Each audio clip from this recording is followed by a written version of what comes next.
ایک قرآن شریف پڑھنے والا جب سورہ قریش پڑھتا ہے تو اس کے لیے اس میں کیا تعلیم ہے؟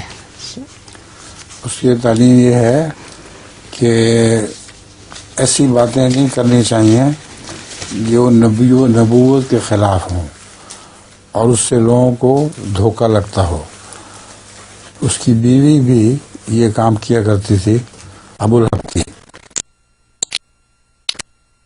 سورہ قریش جو ہے لإیلاف قریشن ایلافہم، اچھا اس کی بات کرتے ہیں. سوری، لإیلاف قریشن ایلافہم رحلۃ الشتاء والصیف.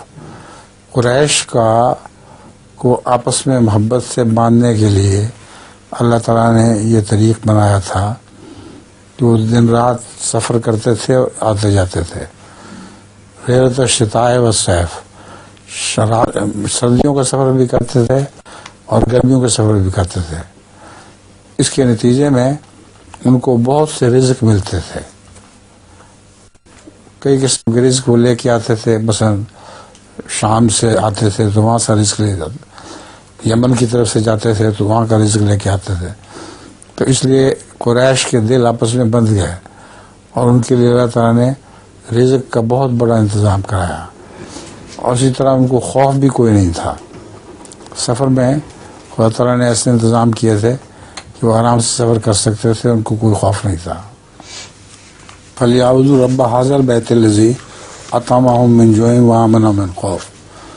ان کو چاہیے کہ اس بیت کی، خانہ کعبہ کی عبادت کریں کہ جس کی وجہ سے ان کو طعام ملتا ہے اور خوف سے بھی وہ امن میں رہتے ہیں.